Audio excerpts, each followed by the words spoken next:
Benar, saya bekerja sebagai pengepul batu bara yang berasal dari konsesi tanpa izin. Perseteruan di antara para jenderal di institusi kepolisian hanya bisa berakhir apabila Presiden Joko Widodo serius membenahi dan memberantas korupsi di dalam Korps Bayangkara. Kenapa? Kedengeran klasik banget ya, karena saya ujung-ujungnya menyalahkan Presiden. Oh, sorry ya. Kali ini memang beliau yang punya pengaruh paling realistis untuk mereformasi aparatur penegak hukum. Semua modal politik Pak Jokowi layaknya harus dikerahkan demi mengembalikan martabat polisi dan memperbaiki sistem hukum di Indonesia.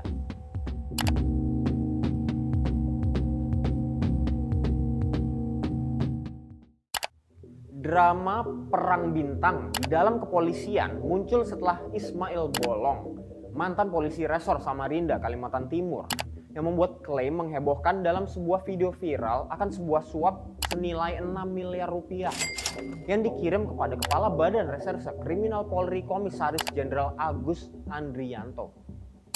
Tapi belakangan beredar video lain yang berisi pencabutan pengakuan itu.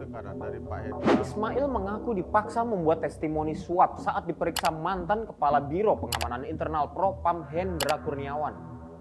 Siapakah atasan Hendra? Iya betul, Ferdy Sambo. Entah kenapa namanya selalu terhubung ke banyak drama power struggle di panggung nasional ya. Sambo tuh udah kayak Voldemort aja, dan kita ini para magel yang nggak berdaya ngapa-ngapain. Hendra saat ini sudah dipecat karena membantu Sambo dengan menghalangi penyidikan terhadap dugaan pembunuhan Brigadir Nofriansyah. Nah, ternyata ada cerita lain di balik pengakuan Ismail Bolong. Menurut penelusuran majalah Tempo edisi yang terbaru, video viral Bolong dirilis saat penyidik Bareskrim sedang menelusuri kasus penipuan yang melibatkan pengambil alihan tambang batu bara Kalimantan yang bernilai ratusan miliar rupiah. Lagi-lagi, polisi dan tambang.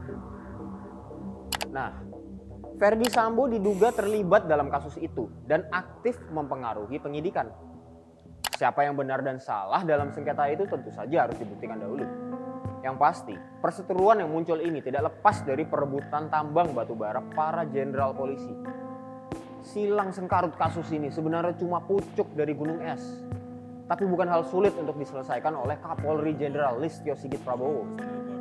Yang jauh lebih penting, itu adalah menyelesaikan akar permasalahan perang di antara para jenderal berbintang ini. Kok ya bisa-bisanya saling menjegal demi kepentingan mereka masing-masing. Ini jelas nunjukin ada persoalan serius dalam akuntabilitas penegakan hukum kita.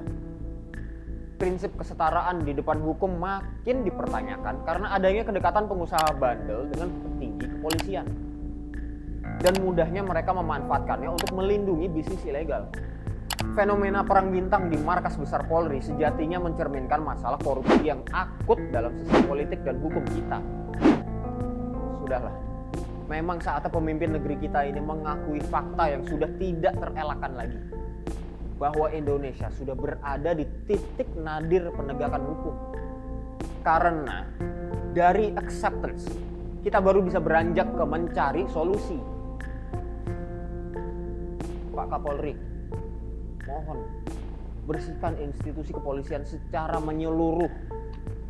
Dan Pak Presiden Joko Widodo, dengan penuh hormat nih, tanpa campur tangan Anda, mustahil polisi bisa melepaskan diri dari jerat kepentingan para elit yang justru menikmati buruknya penegakan hukum di Indonesia.